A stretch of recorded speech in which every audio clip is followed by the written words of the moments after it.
Pemirsa, fenomena Citayam Fashion Week di Bilangan Duku Atas, Jakarta Selatan yang awalnya hanya untuk memperlihatkan mode pakaian sehari-hari, kini menjadi kegiatan rutin dan sebagai wujud ajang kreativitas. Namun sayangnya kegiatan ini justru dianggap mengganggu pengguna jalan dan berpotensi terjadinya permasalahan sosial. Hal ini akan kita bahas dengan dua narasumber yang sudah bergabung melalui Zoom pada saat ini. Ada Profesor Dr. Sunyoto Usman selaku sosiolog UGM dan juga ada Dr. Gilbert Simanjuntak selaku anggota DPRD DKI fraksi PDIP. Ya, halo Prof. Sunyoto, Pak Gilbert, apa kabar? Baik, ya sehat.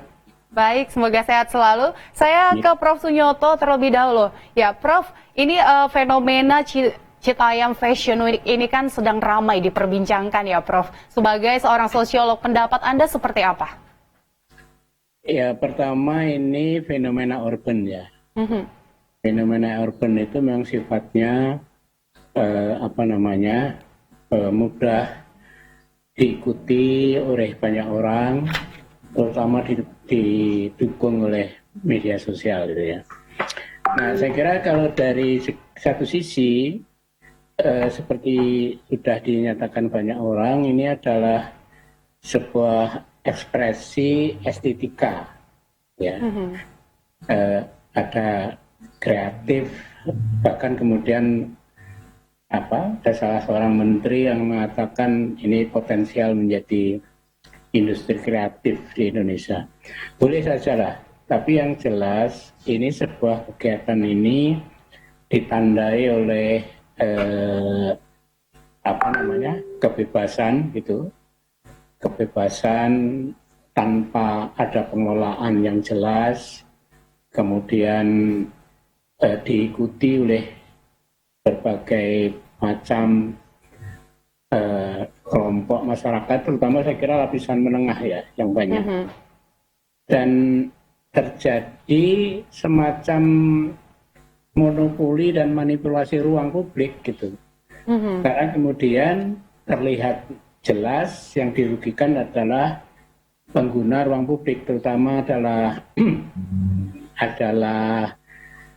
pengguna transportasi publik ya, mungkin orang yang sedang mobilitas baik setelah bekerja atau setelah menunaikan tugasnya gitu. Manipulasi ruang publik sebetulnya. Baik. Inilah saya kira ini, saya tambahkan sedikit aja. Saya melihat pemerintah itu terlalu tergesa-gesa memberikan respon ini. Misalnya, ini tidak apa-apa, asal tidak mengganggu aturan misalnya. Ya gimana, itu jelas mengganggu aturan kok.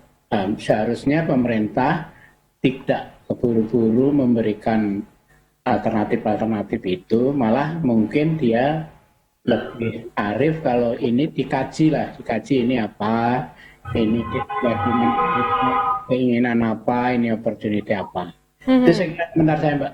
Iya, baik.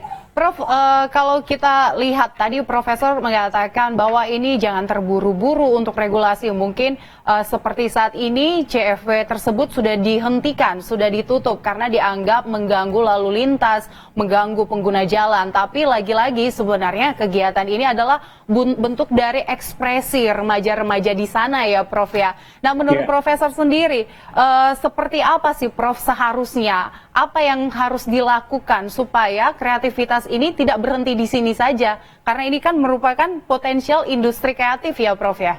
Ya, nah saya kira langkah-langkahnya ya itu perlu ada mapping dulu ya. Mapping itu mereka itu siapa, punya keinginan apa gitu. Nah, jadi ada tahap-tahapan kalau menurut hemat saya. Nanti Pak Gilbert bisa menjelaskan itu bagaimana tahapan-tahapan yang kaitannya dengan kebijakan publik ya. Ada jangka pendek, mungkin sekarang ini dilakukan untuk supaya tidak mengganggu dulu lah gitu. Jangka menengahnya harus ada juga, lalu misalnya kira-kira ruang yang bisa dieksplorasi untuk kegiatan ini seperti apa.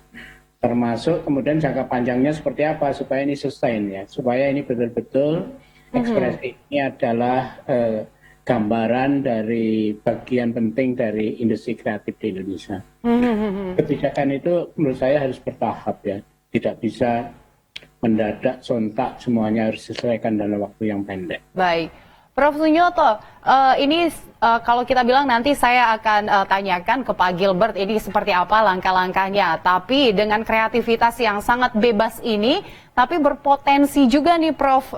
Narasi yang terbentuk adalah berpotensi ini ke arah yang namanya penyimpangan seksualitas. Karena ada beberapa remaja pria yang justru menggunakan pakaian-pakaian perempuan. Ada juga ini sebutannya namanya pria kemayu. Nah ini pendapat Profesor dengan ekspresi remaja-remaja di sana seperti apa, Prof? Oh, itu sudah sering itu dandanan waria itu kan sudah banyak. Malah di TV kita sering melihat itu kan cowok-cowok yang gagah perkasa tiba-tiba gemulai itu. Saya kira begini ya, mungkin sekali sebagian ini adalah terusan dari kebiasaan nongkrong itu. Kebiasaan nongkrong yang nggak jelas mereka mau apa ya. Mungkin sebagian mereka seperti itu. Dan kemudian nongkrongnya ini dapat pembenaran itu ya. Pembenaran dengan tadi ya, yang kita sebut sebagai ekspresi bagian dari industri kreatif itu. Nah sebetulnya kalau betul-betul industri kreatif kan harus ada kejelasan ya. Mulai dari bentuknya, sifatnya, lalu tujuannya, sasarannya seperti itu.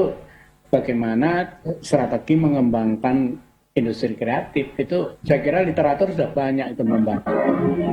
Jadi tidak bisa serta-merta kemudian ini dijustifikasi industri kreatif lalu dibolehkan untuk berbuat apa saja. Ya. Baik. Ya, baik Prof. Sunyoto dan Pak Gilbert, kita akan jeda terlebih dahulu. Nanti kita akan lanjutkan lagi dialog ini. Pemirsa tetaplah bersama kami di Dialog Newsroom.